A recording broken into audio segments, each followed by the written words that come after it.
I'm Stephanie Carr, a designer, educator, dance instructor, and performer. If that sounds like a lot, it is. My desire is to become the owner of a creative spa and an online center that would encompass total wellness and expressive arts.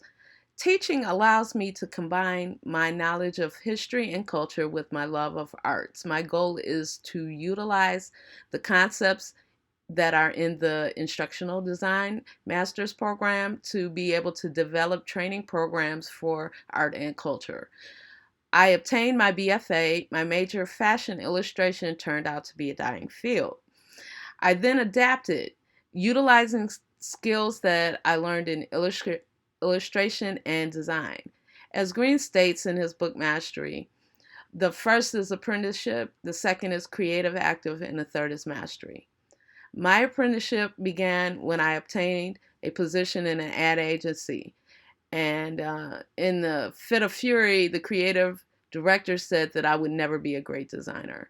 And I made it my personal mission to become better, in essence, to become a master. I have gained many skills and have had many jobs during my creative active phase, my client focus, cultural, and nonprofit, with an emphasis on events, music, and entertainment. 18 years after leaving the agency, I received an apology from the creative director on LinkedIn.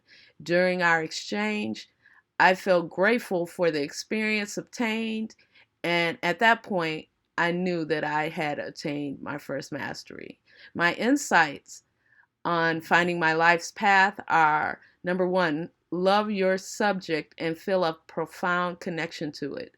Number two, finding a niche reduces competition and gives you space to grow. Number three, rebel and find your own path without outside influences. Number four, learn to accept change and adapt to your learning into following your life's task. Number five, do not let anything lure you from your path. Your true path requires patience and sacrifice in order to find mastery and fulfillment. My turning point story is to let go of the past and find the perfect niche.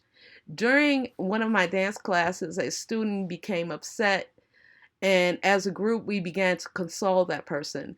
Eventually, everyone started sharing their stories of their past. Stories of rape, abuse, incest, loneliness, heartbreak, and other injustices. Soon it became the norm to sit and chat after class. After weeks of this, I saw that the class was then becoming a counseling session. I started each class with a new motto: in my class, you don't make mistakes. By letting the students know that they were beautiful and that this class was designed to make them feel that way, it helped their self-esteem. That's when it clicked. I knew that this was my life's task, a combination of all the hobbies that I love, skills that I was good at, and interests that I was obsessed over. A combination therapy studio. I was not tied to being a designer and an educator. As Green stated, change is inevitable. But instead, I am foreseeing and making my own changes and adapting to my new life's tasks. I realized that I wanted a space where people could go dance, but why limit it to just that? But all forms, including movement, visual, writing, drama, etc. I want to adapt my life tasks and not hold on to the past way of doing things. I want to extend accessibility online and through virtual classrooms, thereby finding a niche. I want to obtain my master's so that I can further consult and teach, and then obtain funding for the creative spa, which would serve as an art and therapy outlet for nonprofits and schools during the day, and in the evening as a membership studio. After which, I would ultimately obtain a PhD in expressive art therapy. My personal goal is to develop programming for a pop-up creative spa and submit the ideas to Kresge, and then develop an outline for an instructional class and secure a domain name and a website and a trademark. Thank you.